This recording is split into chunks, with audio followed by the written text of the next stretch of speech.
Nestlist YouTube channel. Selamat pagi semuanya. Sebelumnya salam kenal, saya Dita Baitur Rahmawati atau biasa dipanggil Dita. Terima kasih untuk kesempatannya pagi ini karena berkesempatan untuk membawakan ILM pagi ini dengan judul Hidup Bahagia ala Stoa. Mungkin langsung saya mulai. Oke, untuk materi kali ini saya mengambil referensi dari buku Filosofi Teras. Mungkin dari teman-teman semua udah ada yang pernah baca buku ini atau mungkin pernah dengar gitu ya tentang buku Filosofi Teras ini. Buku ini ditulis oleh Henry Manampiring dan diterbitkan di tanggal 26 November 2018. Nah, Filosofi Teras ini sendiri merupakan sebuah buku pengantar filsafat Stoa yang dibuat khusus sebagai panduan moral anak muda. Untuk buku ini cukup populer ya memang di kalangan anak muda saat ini karena memang topik yang dibahas dalam buku ini cukup menarik dan relevan dengan kehidupan masa kini ya, terutama bagi kalangan kaum milenial maupun Gen Z. Meskipun buku ini masuknya ke dalam kategori filsafat gitu ya, namun di sini Henry Manampiring ini menyajikannya secara ringan sehingga dari pembacanya juga lebih mudah untuk memahaminya gitu. Nah, di buku ini sekilas itu dijelaskan bahwa penyebab emosi negatif atau kecemasan yang berlebihan ini disebabkan oleh rasio atau pola pikir yang keliru.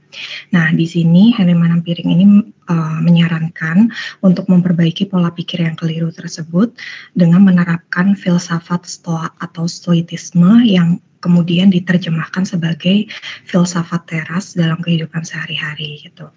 Nah, yang menarik dari buku Filosofi Teras ini terletak pada tujuannya, yaitu di sini Henry Manampiring coba share ke pembacanya kalau dengan menerapkan filsafat teras ini kita bisa hidup dalam ketenangan dan terbebas dari emosi-emosi negatif.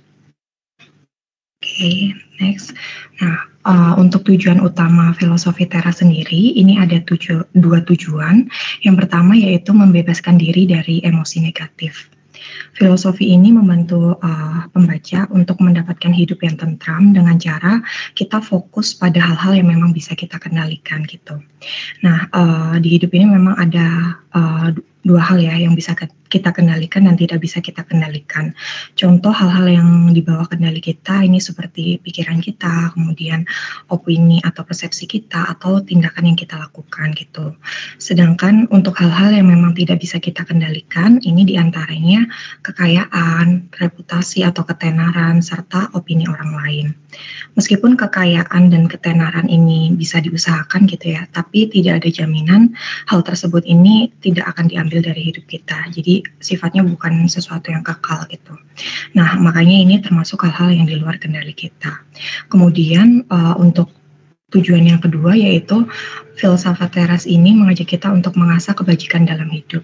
Nah, ada 4 kebajikan utama menurut Stoitisme diantaranya. Yang pertama yaitu kebijaksanaan, di mana ini merupakan kemampuan untuk mengambil keputusan terbaik di dalam situasi apapun. Kemudian keadilan, yaitu kemampuan untuk memperlakukan orang lain dengan adil dan jujur.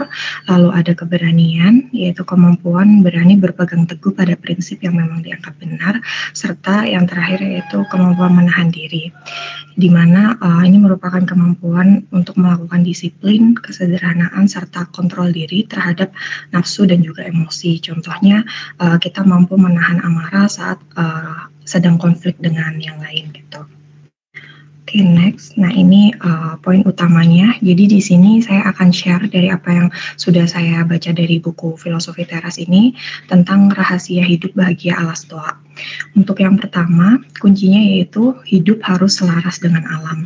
Di sini maksudnya seperti apa sih? Jadi kita hidup harus selaras dengan alam. Artinya kita sebagai manusia harus sebaik-baiknya menggunakan nalar dalam berpikir gitu ya. Karena memang itulah yang membedakan kita dengan makhluk ciptaan Tuhan lainnya gitu. Nah, ketika kita tidak menggunakan nalar, maka akan lebih rentan gitu untuk merasa tidak bahagia. Filosofi Teras ini sendiri percaya bahwa segala hal atau sesuatu yang ada di alam ini tuh saling terkait satu dengan yang lain gitu ya. Termasuk di dalamnya segala peristiwa yang terjadi dalam hidup kita, baik itu yang sifatnya positif maupun sifatnya negatif. Nah, dengan kita melawan atau mengingkari apa yang telah terjadi, ini artinya kita keluar dari keselarasan dengan alam gitu. Makanya kunci pertama untuk hidup bagi Alastoa ini kita harus hidup mengikuti keteraturan alam gitu ya. Contohnya mungkin di sini ada beberapa orang gitu ya yang mungkin masih menyesali kondisi ketika kita dilahirkan gitu ya, entah itu mungkin kondisi kesehatan ketika kita dilahirkan atau mungkin kondisi keluarga atau mungkin negara tempat kita dilahirkan gitu. Nah, sebaiknya ini tidak perlu disesali karena memang semuanya sudah terjadi mengikuti keteraturan alam gitu ya. Jadi nggak ada hal yang perlu disesali sih karena semua hal yang terjadi di masa lalu maupun di saat ini itu mengikuti keteraturan alam.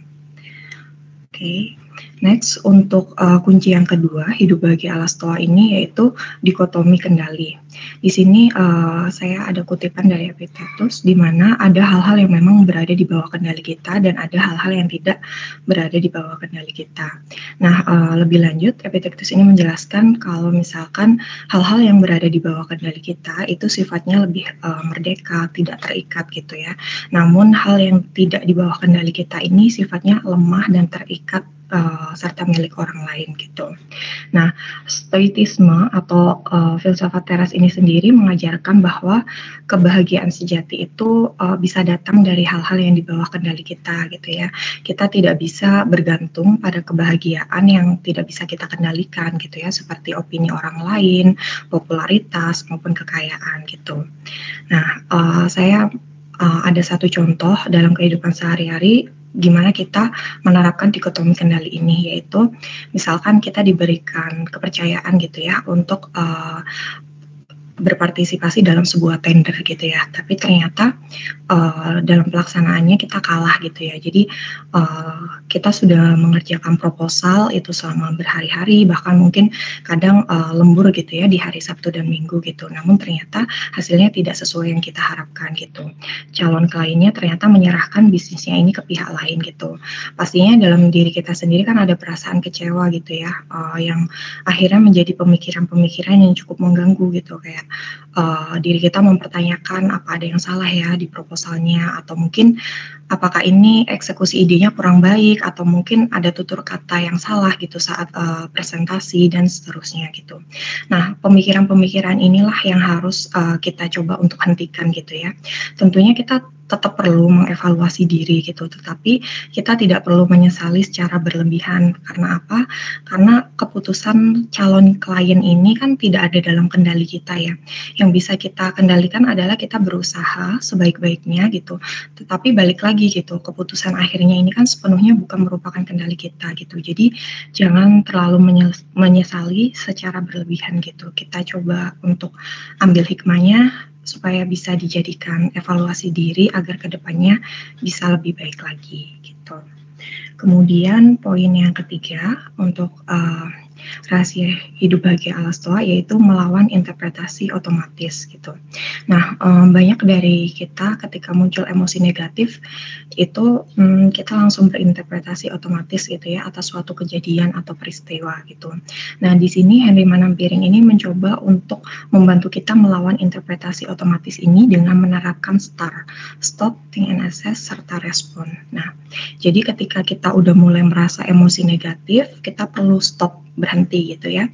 Jadi jangan terus larut dalam perasaan tersebut gitu. Kita sebaiknya melatih diri kita ketika emosi negatif ini mulai muncul gitu ya, seperti perasaan takut, marah, frustasi dan lain sebagainya. Ini kita coba untuk menghentikan gitu ya. Meskipun memang di awal mungkin tidak mudah gitu ya untuk menghentikan emosi yang muncul secara spontan gitu. Tapi ini bisa dilakukan jika kita menerapkan secara berkala gitu. Kemudian setelah kita mencoba untuk menghentikan, stop, kita bisa lanjut think dan assess gitu. Nah, di sini kita mulai bisa berpikir gitu ya secara rasional gitu. Kemudian kita coba untuk menilai apakah memang, perasaan yang kita rasakan ini dibenarkan atau tidak gitu, atau mungkin kita coba untuk, memisahkan nih, fakta objektif dari interpretasi kita sendiri. Dan yang terpenting sih di sini, kita harus bisa membedakan ya, emosi yang kita rasakan saat ini itu merupakan sesuatu yang memang, penyebabnya itu dalam kendali kita atau justru di luar kendali kita gitu. Nah, setelah kita coba think and assess, yang terakhir yaitu kita coba untuk respon. Respon ini bisa dalam bentuk ucapan maupun tindakan gitu. Karena pemilihan responnya ini, datang setelah kita berpikir gitu ya, menggunakan nalar sebaik-baiknya, maka diharapkan ucapan atau tindakan respon ini, bisa membawa hasil yang positif gitu ya, tidak terbawa emosi sesaat gitu. Nah, menurut saya pribadi kerangka STAR ini tuh bisa dipakai di situasi apapun gitu ya. Jadi ketika kita mulai mendeteksi adanya emosi-emosi negatif dalam diri kita bisa coba untuk menerapkan STAR ini untuk melawan interpretasi otomatis. Oke, yang terakhir. Nah, ini ada contoh, penerapan STAR ya. Jadi sebelumnya dan, sesudah kita coba untuk penerapan STAR. Oke, di sini saya ambil peristiwa yaitu, ketika kita terjebak di situasi kemacetan gitu ya. Otomatis kan interpretasi otomatisnya, kita akan berpikir, "Wah, kita buang-buang waktu nih," gitu ya, di sini gitu. Sehingga muncul nih emosi-emosi negatif kemudian seperti perasaan marah, kesal, dan juga frustasi gitu. Nah, kita coba lawan nih dengan, STAR tadi gitu ya, untuk melawan interpretasi otomatis kita. Jadi ketika kita, dihadapkan dengan peristiwa terjebak di kemacetan, kita bisa lebih berpikir, secara rasional gitu ya, interpretasi rasionalnya, oh kita bisa pakai kesempatan ini untuk melakukan hal-hal yang positif seperti membaca e-book atau mungkin mendengarkan musik gitu ya. Nah, sehingga emosi yang dihasilkan juga emosi yang positif gitu ya, kita lebih terinspirasi untuk membaca atau kita juga, bawaannya lebih happy gitu, menikmati musik gitu meskipun sedang terjebak dalam kemacetan. Oke, next yang terakhir. Nah ini, saya juga ingin sharing tentang 3 disiplin dari filosofi teras gitu ya. Yang pertama yaitu disiplin of desire, di mana kita, semua harus bisa mengendalikan keinginan, ambisi, serta hawa nafsu kita gitu. Nah, hal ini bisa diawali dengan kita benar-benar mengerti dikotomi kendali yang sebelumnya sudah saya jelaskan di slide. Nah, kita harus, membedakan gitu ya, apa yang memang bisa kita kendalikan dan apa yang tidak bisa kita kendalikan. Jadi kita tahu apa yang, hal-hal yang ada di bawah kendali kita gitu dan sebaiknya kita menghindari hal-hal yang di luar kendali kita gitu. Nah, untuk poin yang kedua yaitu discipline of action, di mana, ini terkait dengan hubungan antar makhluk sosial gitu ya. Jadi, memang sifat dasar manusia ini kan merupakan makhluk sosial ya, sehingga kita memang harus peduli satu sama lain tanpa memandang, perbedaan suku, ras, dan agama gitu. Kita harus memperlakukan manusia lain dengan selayaknya, seharusnya mereka diperlakukan. Oke, dan yang terakhir yaitu discipline of judgment. Nah, discipline of judgment ini menyangkut kemampuan kita untuk mengendalikan opini, kemudian interpretasi, serta value judgment-nya sendiri. Jadi, ketika kita mengalami peristiwa atau perlakuan dari orang lain gitu ya, seharusnya diri kita ini tidak cepat terbawa interpretasi yang salah gitu, dan tidak terus larut dalam emosi-emosi yang negatif gitu. Kita harus bisa, memisahkan hal yang memang mana yang fakta, serta mana yang ternyata itu cuma opini dari kita aja gitu. Nah, dengan melatih ketiga poin disiplin ini bisa membuat kita menjadi lebih baik gitu, dapat membantu kita untuk mengurangi rasa kekhawatiran yang tidak perlu dan membuat kita, lebih bijak ya dalam menyikapi segala kejadian di hidup kita. Kita tidak perlu tergesa-gesa lagi dalam membentuk opini serta, ini bisa membantu kita juga untuk, mencegah emosi-emosi negatif yang bermunculan di diri kita. Oke. Mungkin sekian, presentasi dari saya. Apabila ada kekurangan saya mohon maaf. Terima kasih. Oke, baik, terima kasih Kak Dita atas materinya. Mungkin di sini, Iya. nextnya di sini ada ini penanggap dari Kak Neil Alexander, boleh Kak? Silakan. Kita Daniel dari intern 3+1. Topik hari ini aku bilang seru banget sih. Udah lama nggak dengerin tentang filosofi. Nah, aku sendiri sih dulu punya temen yang suka ngomongin sih, tapi aku nggak begitu mendalam. Nah, tanggapan aku sih, filosofi ini penting banget sih untuk kayak kehidupan kita, apalagi buat anak-anak muda. Saya bisa mengubah perspektif kita. Apalagi kayak anak-anak muda yang masih bingung sama hidupnya tuh kayak gimana, atau enggak menyesal hidupnya tuh nggak berjalan seperti apa, nggak appreciate sama hidupnya kayak gimana. Terus kayak Stoa tuh ngajarin kami untuk fokus pada apa yang tadi Kak Dita bilang, yang ada di jangkauan kita gitu, yang bisa kita kendali, jangan yang kita nggak bisa kendali. Nah, jadi kayak maksud aku tuh anak-anak muda jangan nyesel aja tuh keadaannya, yang harusnya saya harusnya bisa masuk sini kuliahnya, atau saya hidupnya harusnya bisa kayak gini. Jangan pikirnya kayak gitu, kayak fokus aja sama yang kita punya dan kembang aja dari situ. Itu aja sih tanggapan saya, Kak. Oke, terima kasih Kak Neil untuk tanggapannya. Oke, terima kasih Kak Neil. Mungkin selanjutnya Kak Uci. Mbak Dita, makasih banyak buat sharingnya hari ini. Mungkin kalau dari aku juga sedikit sambil sharing aja ya. Karena kalau filosofi ini kan sebenarnya ilmu yang luas banget ya, dan mungkin tergantung dari masing-masing orang ya, maksudnya dia itu belajarnya dari mana, atau mungkin pernah dengernya dari siapa gitu. Mungkin tadi kalau Neil dia ada diskusi sama temennya gitu, meskipun ya balik lagi kita kan mungkin gak terlalu ngikutin banget gitu ya. Kalau mungkin versi aku juga dengar soal filsafat ini itu dari salah satu Habib, itu namanya Habib Jafar gitu. Kalau di channel beliau kan itu juga seru banget tuh, dan dari topiknya Badita hari ini itu juga lumayan terrefleksikan gitu. Karena mungkin kalau aku boleh sambil sharing ya, di Islam sendiri sebenarnya juga filsafat itu juga ilmu yang sebenarnya upaya untuk ngejelasin juga gitu gimana mungkin dari sisinya itu menyampaikan kebenaran yang hak gitu, terus juga dengan bahasa pemikiran yang rasional gitu. Nah, kalau misalnya dari topik Mbak Dita tadi yang udah disampaikan itu kan sebenarnya lebih ke arah refleksi diri juga ya Kak, yang dimana bagaimana kita bisa mengendalikan diri kita nih gitu, lebih ke muhasabah diri lah gitu.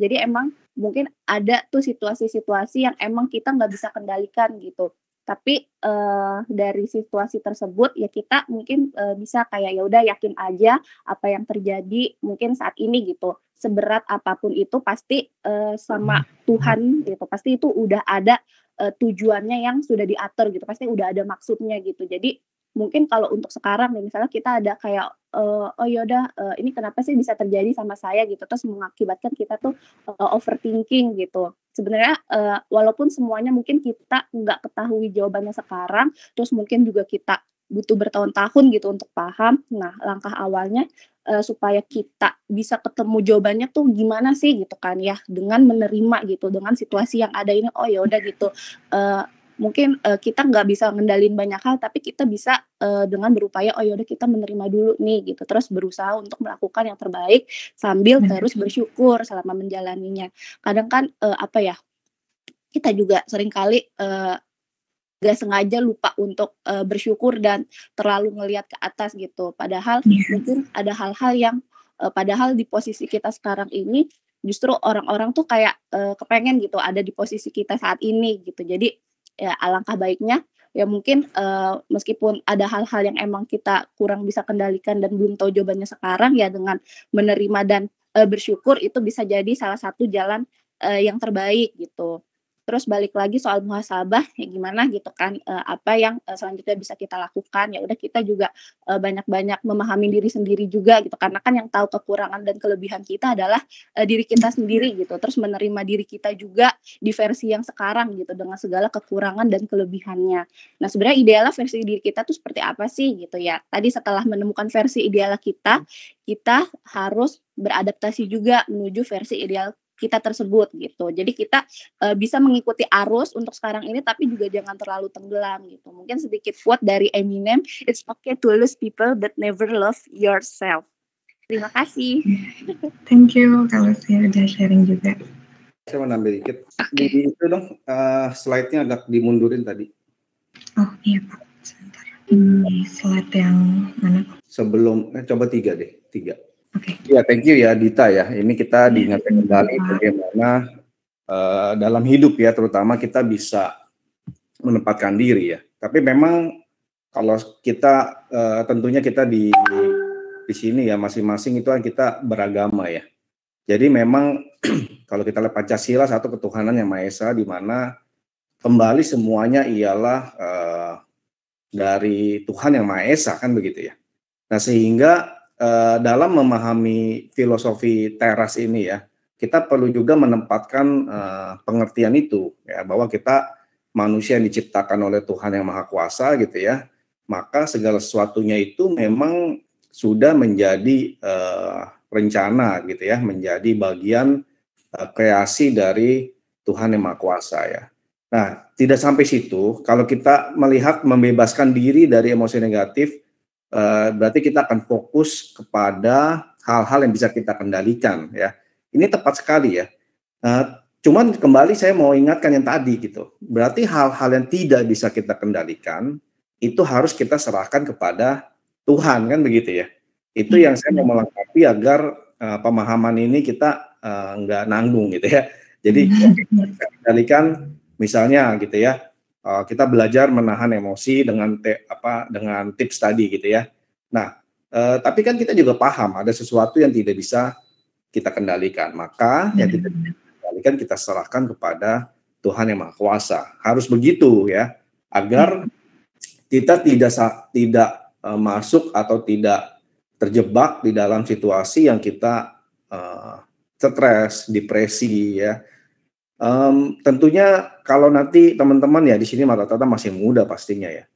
Kalau nanti makin ke sana gitu ya, menjalani hidup makin bertambah usia, itu nanti akan masuk ke fase-fase yang mungkin Anda akan masuk ke depresi gitu ya. Mungkin saja itu kita perlu pahami bahwa hidup itu memang banyak persoalan ya, dan banyak kendala dalam menjalaninya. Maka ini jadi kita bisa menjadi dasar ya untuk membantu kita melewatinya. Saya tuh dalam fase hidup, mungkin saya pernah cerita di teman-teman yang lalu ya, karena ini kan banyak yang baru, saya mau cerita lagi ya, singkat saja. Seingat saya dalam hidup saya sekarang 40-an tahun ini, saya 2 kali mengalami depresi ya. Kalau stres sih saya rasa ya pengusaha rata-rata sering stres lah ya. Tapi kalau depresi itu ialah satu hal yang sudah cukup parah gitu ya. Yang pertama itu ketika saya mengambil tesis ya, di mana ternyata bahan yang saya ambil itu saya kurang paham ya, ternyata itu bahan disertasi ya. Itu pun saya baru tahunya ketika penguji ya, jadi sudah saya menjalaninya sampai depresi, tapi ya akhirnya banyak teman yang menguatkan, tapi saya nggak tahu saya depresinya kenapa, sepertinya kok susah banget gitu nyelesainnya, kemudian pemahaman tentang materinya gitu ya. Nah waktu sidang itu si penguji langsung kaget juga ya, dan dia mengeluarkan statement begini, kamu ini either bodoh atau terlalu berani gitu ya. Saya juga bingung kenapa begitu ya. Ini ialah bahan disertasi saya waktu saya mengambil S3 ya. Di situ saya kaget setengah mati dan ya terjawab ya, kaget sekaligus terjawab kenapa ini kok susah banget gitu ya ngerjainnya. Ya ternyata mengambil sesuatu yang over dari atau melebihi dari kemampuan saya atau pengetahuan yang sudah saya dapatkan di kelas gitu ya. Nah itu momen saya depresi. Nah kembali kalau ke sini, lalu kebetulan karena saya S2 itu langsung saya sempat kerja ya. Sempat kerja beberapa tahun lah ya. Tapi saya masih tergolong usia muda lah, sehingga menjalani atau mengalami depresi itu saya sesuatu yang sangat berat gitu ya. Sampai saya mau nyerah gitu ya. Cuman kembali ya. Jadi kalau kita mengembalikan kepada Tuhan apa yang tidak bisa kita kendalikan, itu Tuhan buka jalan gitu ya. Nah, dalam kelas itu saya masih ingat, kita tidak seperti mungkin teman-teman di sini BINUS berkelompok ya mengerjakan skripsi ya. Tapi waktu tesis itu saya sendiri-sendiri gitu. Cuman di kelas itu ada 2 orang yang seperti tanda petik jadi kelompok saya begitu. Ya, yang satu ini gelarnya udah 3 apa? Iya, 2 atau 3 kali ya waktu itu ya. Salah satunya gelarnya matematik ya. Sehingga dia sangat membimbing saya dalam mengerjakan materi ekonometrik itu ya. Jadi saya tuh materinya ekonometrik itu sesuatu yang buat saya berat sekali gitu ya. Nah, satu lagi pengusaha di Glodok ya. Dia ngambil S2 di kelas saya. Dia itu jago fisika gitu ya. Nah, kan orangnya juga otaknya encer. Dia baru belajar bareng saya gitu. Jadi dia itu seperti cerminan saya gitu ya, yang memang baru belajar, tapi dia itu tidak ada masalah gitu ya. Sehingga itu menjadi barometer saya selalu ngeliat dia, namanya Ian ya. Ian aja nggak apa-apa, kenapa gue depresi? Terus itu ya, saya menancapkan di otak saya. Ian aja bisa, kok saya nggak bisa? Seterusnya begitu. Sambil dibimbing sama 2 orang itu. Nah, sehingga saya melihat itu, ya itu tadi ya, bantuan dari Tuhan. Sesuatu itu saya udah nggak bisa kendalikan. Kalau saya mengandalkan diri sendiri, ya udah pasti quit atau nggak lulus begitu ya. Ya, singkat cerita, ya memang setelah diuji gitu ya, karena persiapannya juga baik, saya dapat nilai A gitu ya. Untuk sesuatu yang overspec, sesuatu yang saya tidak tahu itu ternyata bahan disertasi gitu. Nah ini kalau saya ceritakan gini, harapannya adalah teman-teman bisa mengambil intisari ketika nanti kalian masuk ke situasi yang tanda petik ya, stresnya itu udah memuncak ya, sampai bisa dikatakan depresi. Teman-teman mesti tahu bahwa ada kuasa gitu ya, yang lebih dari kita ya, yaitu Tuhan yang ada menolong kita untuk melewati masa itu gitu ya. Ini supaya teman-teman bisa lebih lebih punya persiapan begitu. Oke, kalau boleh next dulu slide yang berikutnya. Ini? Iya. Nah, ini juga sama, bahwa kita selaras dengan alam. Tentunya alam ini ciptaan Tuhan termasuk.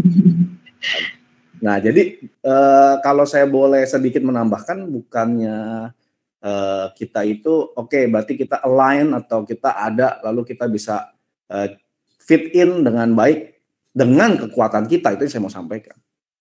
Tapi sebenarnya itu sudah grand design, itu yang saya mau sampaikan ya. Grand design-nya bahwa manusia itu memang harus memelihara bumi ya. Itu sudah grand design dari yang menciptakan. Manusia itu mesti berkembang biak begitu ya. Itu sudah grand design. Harus bisa bekerja, karena tubuh kita itu memang kalau teman-teman perhatikan dengan jeli ya, organ-organ tubuh kita, komponen tubuh kita itu dirancang untuk bekerja. Ya.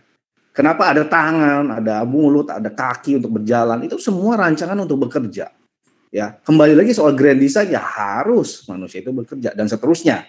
Ya, maka yang tadi ya, kalau kita sudah paham itu, sebenarnya jadi selaras gitu ya dengan semua ciptaan yang lain, yaitu ya tumbuhan, binatang, ya tanah, bangunan dan seterusnya. Jadi itu kembali lagi ya, kita semua ini informasi ini mesti kita konekkan dengan siapa yang punya ya, siapa yang merancang gitu ya, siapa yang mengendalikan segala sesuatunya. Ya tentunya Tuhan yang Maha Kuasa begitu ya. Oke, next lagi. Nah, ini sama ya. Nah, kalau yang melawan interpretasi otomatis ya, kalau sebagian besar yang senior-senior di sini sudah bosan dengar saya ngomong tentang otomatis gitu ya. Tapi saya mau ambil kesempatan ini untuk adik-adik yang baru ya, karena kan kita masih ya relatif pada lulus training nih ya, jadi masih pada baru. Saya mau sedikit menambahkan atau melengkapi soal melawan interpretasi otomatis begitu ya. Dan ini sebenarnya serupa dengan apa yang disampaikan di sini, begitu ya. Nah, sebenarnya gini teman-teman, kita itu di slide sebelumnya ada disebut ya bahwa hidup itu punya nilai, ya, yaitu kebajikan. Kalau kita sederhanakan kebajikan, gitu ya. Kebajikan ialah nilai-nilai yang secara universal, gitu ya, secara ya semua sepakat nih, yang namanya keadilan itu baik ya. Ada yang bilang keadilan nggak baik, gitu. Yang namanya kejujuran, yang namanya kebijaksanaan itu semuanya sesuatu yang baik, gitu ya. Nah itu kita menjadi pemahaman atau pegangan kita bahwa memang dalam hidup itu kita mesti mempunyai atau mesti menjalankan sesuatu yang tadi nilai-nilai yang kita sepakati baik secara universal, ya. Tapi tentu ada orang yang bilang ya hari ini saya lagi nggak baik, gitu ya. Misalnya lagunya Bruno Mars, saya lagi mau males, gitu ya. Hari ini seharian saya lagi mau males. Ya. Nah itu namanya manusia, gitu ya. Mungkin lagi males, gitu kan, lagi ini aja, gitu ya. Tapi kita tahu itu tidak sesuai dengan nilai, gitu loh. Ya. Nah nilai-nilai ini sebenarnya menjadi pegangan kita ketika kita membangun kerangka berpikir, mindset, ya. Bahwa segala sesuatu itu kita paham itu dan kita memikirkan apa tindakan, kan gitu ya. Yang tadi kan kita bilang di sini ketika kita ada di suatu kejadian maka kita berpikir apa, kan gitu ya. Atau suatu kejadian ini saya mau terminologikan stimulus ya. Itu bisa tekanan, bisa kejadian tiba-tiba ya, bisa macam-macam ya. Nah, sebenarnya ya, kalau kita bilang manusia itu harus proaktif. Nah, proaktif itu apa?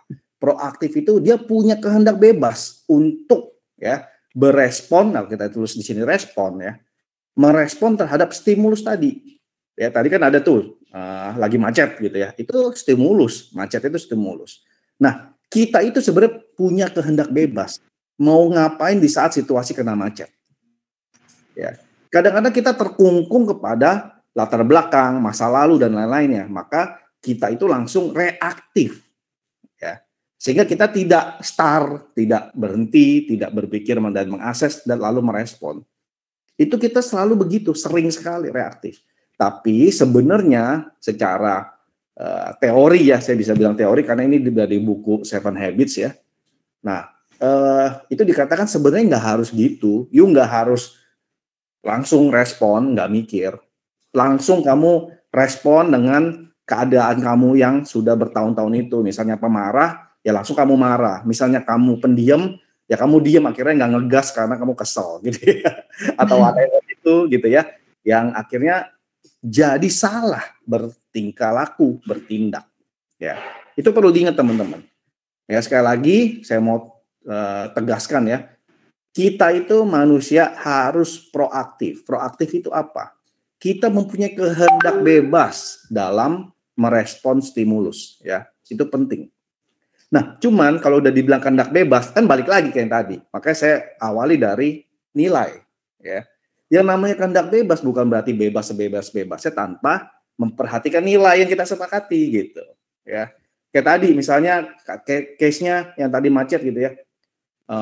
Saya bebas kok, ya kan, benar, saya menganalisa gitu ya, saya bebas tapi tidak memperhatikan nilai gitu ya, berarti bebas dia bisa apa?